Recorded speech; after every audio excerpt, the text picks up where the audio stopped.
Supreme court की अहम तरीन राय पाकिस्तान की तारीख में ऐसी बहस पहले ना हो सकी और अब इस बहस का फायदा ये होगा कि एटलीस्ट आने वाले दिनों में आइंदा आने वाले सालों में अगर ऐसी कोई बहस दोबारा से जरूरत पड़ेगी तो वो सिर्फ पार्लियामेंट के थ्रू ही होगी, क्योंकि सुप्रीम कोर्ट ने इसकी वैलिडेशन अब कर दी है। बिल्कुल, सुप्रीम कोर्ट के 5 रुकनी बेंच ने ये राय दी है और राय 1-4 की अक्सरियत से जो है वो दी गई है। जस्टिस याहिया आफरीदी ने खुफिया राय शुमारे से इख्तलाफ किया और इख्तलाफी नोट भी लिखेंगे, जबकि इसके साथ साथ इलेक्शन कमीशन शफाफ इंतखाबात के लिए इकदाम करे, ये डायरेक्शन भी जारी की गई है। तमाम इदारे इलेक्शन कमीशन की मुआवनत करेंगे। करप्ट प्रैक्टिस को रोकने के लिए टेक्नोलॉजी का इस्तेमाल करने की हिदायत। अब वो टेक्नोलॉजी किस किस्म की होगी, कहां पर उसको लागू किया जाएगा, ये एक अलग जो डिसीजन है वो लिया जाएगा, लेकिन यही बात है कि इलेक्शन कमीशन ने इसको गार्ड करना है, ट्रांसपेरेंसी को यकीनी बनाना है। ये राय में शामिल है आज जो सुनाई गई है। बिल्कुल, अब इसकी तफसील क्या है, मजीद इख्तलाफी नोट जो है वो कब लिखा जाएगा और उसमें क्या कहा जाएगा। सीनियर तज्जियाकार सलीम बुखारी साहब ने हमें ज्वाइन किया है। बुखारी साहब, बहुत शुक्रिया वक्त देने के लिए। ये पूरा जो अभी सिनेरियो है वो आप देख भी रहे हैं और सुन भी रहे हैं। अब ऐसे में सेनेटर फैसल जावेद ने अपने कुछ देर पहले मीडिया से गुफ्तगू की और उन्होंने कहा कि पाकिस्तान के लिए ये बड़ा अच्छा फैसला हुआ जी, आइन में तरमीम पार्लियामेंट का काम है, लेकिन सुप्रीम कोर्ट ने जो राय दी है वो बड़ी जबरदस्त हो गई। उनके मौकिफ की तो मुखालिफत हुई है, वो तो चाहते थे ओपन बैलेट से हो, सुप्रीम कोर्ट ने राय दी कि नहीं हो सकता जी, खुफिया ही होगा। फिर वो किस चीज की जीत का एक तरह से निशाना दे रहे थे, एक निशानी दे रहे थे जी, बड़ा अच्छा हो गया, बड़ी अच्छी राय दी है सुप्रीम कोर्ट ने। जावेद का ताल्लुक है, ये वो लोग हैं जिन्हें जो पीछे से प्रोग्राम कर दिया जाता है, उसके अलावा इनकी ना कोई जाती राय होती है, ना उन्हें किसी किस्म की इंटरप्रिटेशन की जरूरत होती है। उन्हें जो कह दिया गया है वो उन्होंने फरमा देना है। वो पहले से तैयार बैठे थे कि फैसला अगर खिलाफ आएगा तो आपने ये बातें की करनी है। उन्होंने फैसले के बारे में तो कोई राय दी ही नहीं है। उन्होंने कहा अदालत का बड़ा जबरदस्त फैसला है। जी, मैं आ रहा हूँ उसी तरफ आ रहा हूँ। वो उन्हें कहे बगैर गुजारा नहीं है ना, इसलिए कि जिस किस्म की शर्मिंदगी या नदामत या हजीमत आप समझ लीजिए कि पीटीआई को उठानी पड़ी है इस प्रेसिडेंशियल रेफरेंस के भेजने के बाद, कि जो आईनी सूरत हाल है उसमें रत्ती भर कहीं कोई फर्क नहीं है। तय हो गया है ये आज की इस राय से कि इलेक्शन जो है सेनेट के वो आर्टिकल 226 के तहत ही होंगे। इसके बाद आप जो मर्जी जुर्फुतनियां छोड़ते रहे बाहर खड़े होके, वो बेमानी है, बेमकसद है। मेरे ख्याल से सुप्रीम कोर्ट ने लाज रख ली है अपने अदारे की भी, अपनी रेपुटेशन की भी, और पाकिस्तान के अवाम और सियासी जमातें जो है उनकी जो इंस्पिरेशन थी, जो वो तवक्को कर रहे थे कि सुप्रीम कोर्ट जो है वो हक सच का फैसला देगी। मेरे ख्याल से इसके बारे में कोई इबहाम न फैलाने की जरूरत है और ना इसमें कोई इबहाम है। लिहाजा ये बात बिल्कुल क्रिस्टल क्लियर हो गई है कि इलेक्शन जो है ये आर्टिकल 226 के तहत होंगे। ये डिबेट उन्होंने आने वाले वक्त पर छोड़ दी है और पार्लियामेंट पर छोड़ दी है कि इसमें अगर कभी कोई तब्दीली होती है तो वो कोई रास्ता और नहीं है सिवाय इसके कि पार्लियामेंट में 2/3 मेजॉरिटी से आप इस आर्टिकल को अमेंड करें। बिल्कुल बुखारी साहब, इस पर आपसे मजीद बात भी करेंगे। इलेक्शन कमीशन को गार्ड करना होगा इस तमाम इलेक्शन को, ट्रांसपेरेंसी को यकीनी बनाना होगा कि ट्रांसपेरेंट इलेक्शन हो रही हैं और पैसों का लेन देन नहीं हो रहा और स्कैंडल्स इसमें इन्वॉल्व नहीं है। सलीम बुखारी साहब हमारे साथ ही मौजूद हैं, उनसे बात कर लेते हैं। बुखारी साहब, आपने ये शिबली फराज साहब की गुफ्तगू भी सुनी। अब एक और कंफ्यूजन पैदा हो गई है और यकीन जानिए कि मैं तो वाकई में कंफ्यूज हो गई कि जो टेक्नोलॉजी की बात की जा रही है कि उसका इस्तेमाल किया जाएगा। शिबली फराज साहब अभी जो बात कर रहे थे उसमें इंटरप्रिटेशन ऐसे लग रही थी कि बार कोड लगेगा, सीरियल कोड लग सकता है, इस तरह के कुछ डिसीजन हो सकते हैं। तो अगर तो ट्रेसेबल हुआ वोट तो फिर वो सीक्रेट तो नहीं रहेगा बुखारी साहब? देखिए, पहली बात तो ये है कि मुझे ऐसे लगता है कि पीटीआई का ख्याल ये था कि ये जो इलेक्शन का प्रोसेस है ये सारा बेमानी है, ये उनकी मर्जी के मुताबिक होना चाहिए ताकि उनकी पार्टी के अंदर की तोड़ फोड़ का किसी को पता ना चल सके।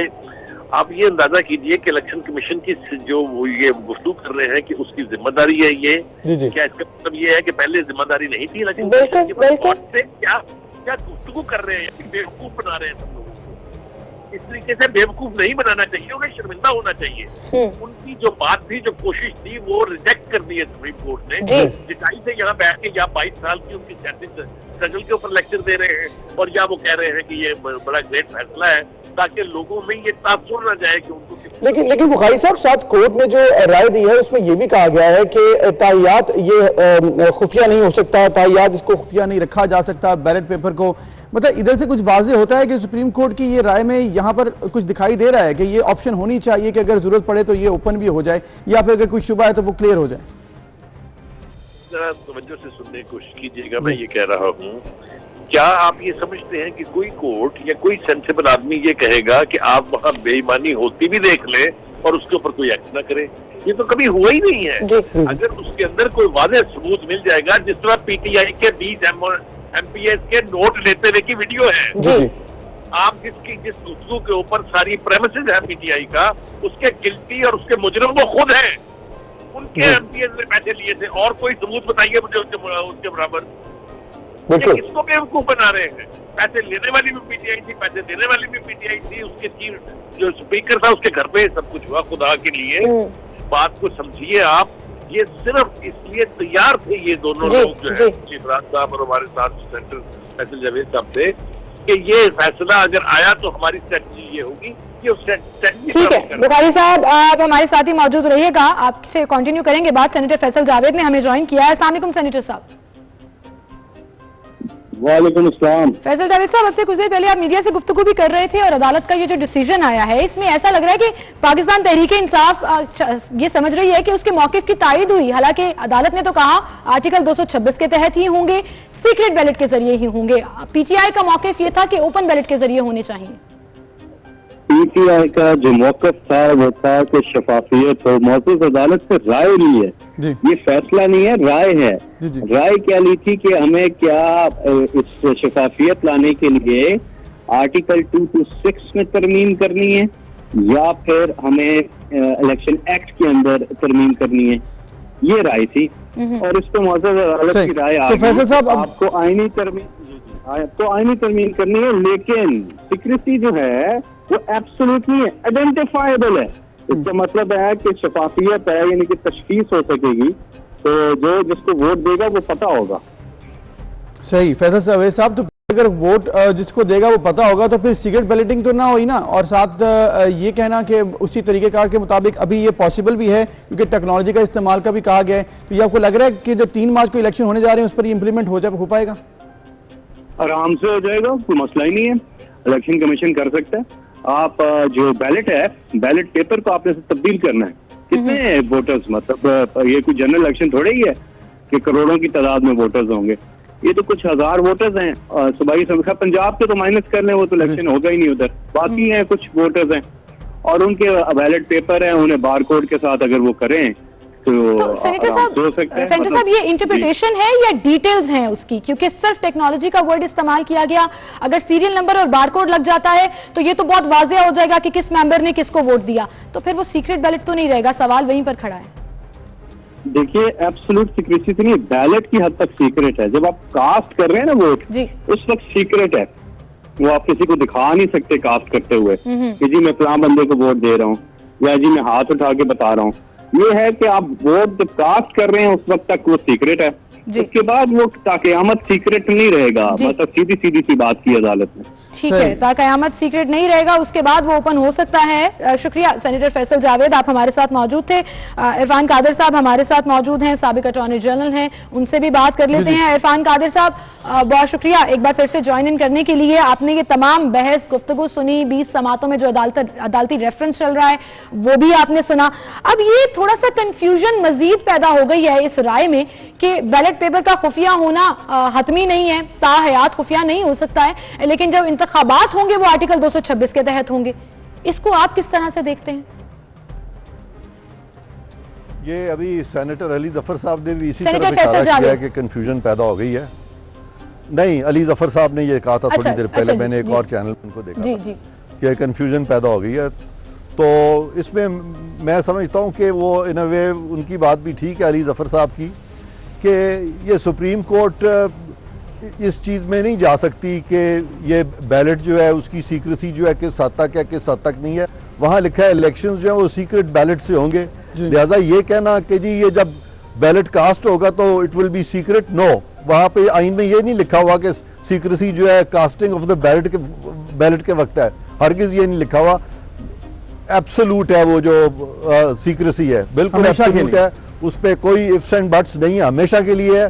और इसीलिए सुप्रीम कोर्ट ने ये एक किस्म की एक राय दी है और वो भी बड़ी कमज़ोर उन्होंने एक राय दी है और वो भी इलेक्शन कमीशन पे गालिबन उन्होंने छोड़ दिया है कि वो जिस तरह समझते हैं वो करप्ट प्रैक्टिसेस को रोके, वो तो वैसे ही हर कोई रोकेगा। तो फिर इरफान कादिर साहब, आपने कहा कि ये एब्सोल्यूट है, सीक्रेट बैलेट का मतलब ये है कि ट्रेसेबल नहीं होगा किस मेंबर ने किसको वोट दिया। अब ऐसे में जो राय दी गई है उसमें टेक्नोलॉजी का वर्ड यूज किया गया है, जिसकी interpretation Pakistan Tehreek-e-Insaf serial code, bar code या ट्रेसेबल वोट के तहत जो है वो इंटरप्रिटेशन निकाल रही है, और वो कह रही है ये तो बड़ा सिंपल है, उसके बाद देखा जा सकता है कि किसने किसको वोट दिया। तो ये कंफ्यूजन कहीं बयानात की हद तक तो नहीं आ रही है इस पूरी चीजों में? सुप्रीम कोर्ट से जो राय मांगी गई थी वो सिर्फ इस हद तक थी कि ये इलेक्शन जो है ये सीक्रेट बैलेट से होने हैं या सीक्रेट बैलेट से नहीं होने जी।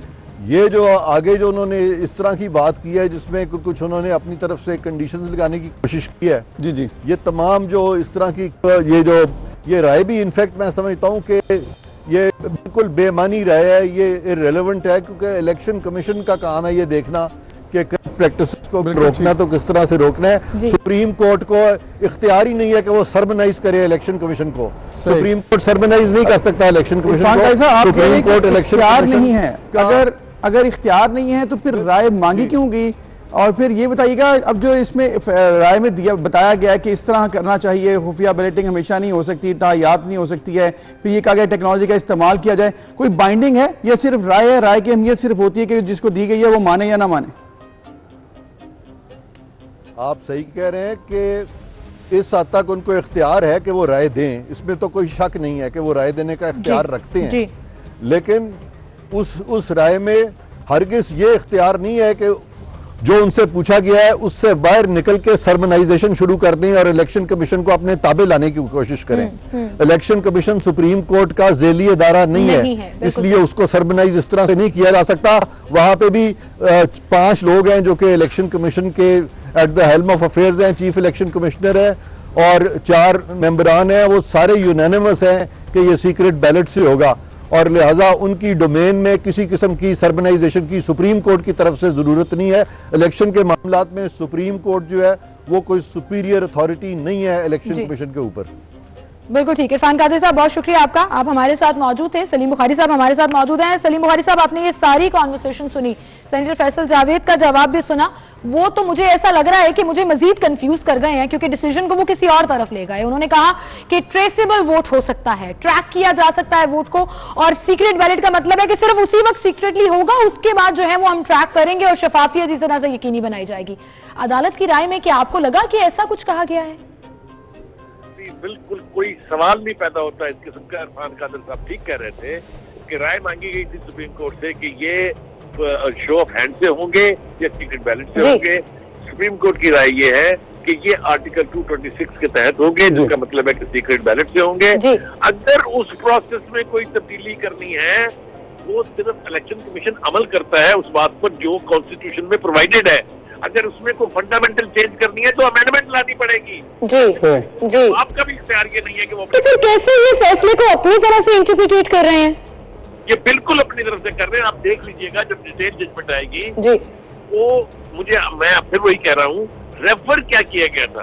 क्या ये रेफर किया गया था कि हम ये बार कोर्ट से कराएं इलेक्शन? क्या ये रेफर किया गया था कि हम इसके ऊपर कंडीशन लगा दें? राय मांगी गई थी कि ये आर्टिकल 226 के तहत होने हैं या नहीं होने हैं। सुप्रीम कोर्ट कहता है कि ये आर्टिकल 226 के तहत ही होंगे, और अगर इसके प्रोसीजर में, इसके प्रोसेस में कोई तब्दीली करनी है, उसी के लिए तो अमेंडमेंट चाहिए होती है। बिल्कुल। बुखारी साहब, आप जैसे कह रहे हैं कि कोई चेंजेस इसमें नहीं आ सकती हैं और जो कि 226 का आर्टिकल है उसी के तहत होंगे, लेकिन साथ ये जो राय दी गई है, अब इसमें ऑब्वियसली इरफान काजी साहब ने कहा है कि वो बाइंडिंग नहीं है, राय को तस्लीम करना इलेक्शन कमीशन कर सकती है या नहीं कर सकती, ये उसकी सवाबदीद है। लेकिन ये बताइएगा, ये जो कहा जा रहा है कि जो बैलेटिंग है वो ताया खुफिया नहीं हो सकती, टेक्नोलॉजी का इस्तेमाल किया जाए, सेनेटर फैसल जावेद साहब ने कहा कि की जा सकती है, बार कोड लगा दी जा सकती है, 2 दिन है अभी। फवाद चौधरी साहब कह रहे थे ट्रेसेबल वोट होगा जी, वो ही ट्रांसपेरेंसी। क्या ये पॉसिबल है? अगर वो ट्रेसेबल वोट है किसी भी सूरत में तो वो सीक्रेट नहीं है, इट्स वेरी सिंपल। उसके कॉन्सेप्ट की डिनाइल है। दैट मीन्स कि ये अपनी मर्जी और ख्वाहिशात पर अभी तक भी अमल दरामद करने के लिए मरे जा रहे हैं। लेकिन जितना फासला रह गया है इलेक्शन होने में, 3 मार्च को तो इलेक्शन है, कौन सी अमेंडमेंट आ सकती है, कौन सा नया प्रोसीजर तख्लीक किया जा सकता है, ये इलेक्शन कमीशन का की जवाबदीद नहीं है कि वो अपनी मर्जी का रंग दे दे इस इलेक्शन को, सिर्फ इंटरप्रेट करना है जो कॉन्स्टिट्यूशन में प्रोविजन है। जी बुखारी साहब, अभी सेनेटर फैसल जावेद से सेम यही सवाल पूछा गया तो उन्होंने बड़े आराम से कहा इसमें तो कोई बात ही नहीं है, ये तो बड़े इजी तरीके से हो जाएगा, 48 सीटों पर इलेक्शन है, ये कौन सा बैलेट पेपर चेंज हो जाएगा और न्यू डिसीजन के अकॉर्डिंग जो है वो फैसला सुना दिया जाएगा। ये खुद को धोखा दे रहे हैं, ये इसको खुद फरेबी कहते हैं। जहां तक आईनी सूरत हाल है, आज की सुप्रीम कोर्ट ने जो प्रोविजन कॉन्स्टिट्यूशन के आर्टिकल 226 है उसको एंडोर्स किया है और कोई चीज इलेक्शन कमीशन अपनी मर्जी से नहीं कर सकता, उसके इख्तियार में ही नहीं है कि वो इसके ऊपर बार कोड लगा दे। ये जो है ना, ये ख्वाहिश करने पर तो कोई पाबंदी नहीं है ना।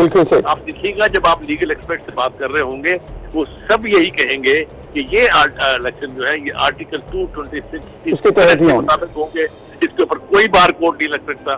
फिर अगर बार कोड लगना है तो फिर सीक्रेसी कैसी है। और जो सुप्रीम कोर्ट ने ये कहा है एब्सोल्यूट नहीं है, वो ये है कि अगर किसी एक वोट के ऊपर डिस्प्यूट में कोई कोर्ट में चला जाए, कोई ऐसी डिस्क्रिपेंसी हो जाए तो वो तो चैलेंज हो सकता है, वो चैलेंज हो सकता है। और वो उसकी क्या बाइंडिंग है, क्या वो पॉसिबिलिटी है या फिर नहीं है, क्योंकि फिर मामला यही है कि अगर वो चैलेंज हो सकता है तो फिर सीक्रेसी तो ना रही। तो यही सवाल है जिसकी वजह से अली जफर साहब ने भी कहा है कि ये मजीद कन्फ्यूजन का शिकार हो चुका है जो राय दी गई है। बहुत शुक्रिया सलीम बुखारी साहब, आप हमारे साथ मौजूद।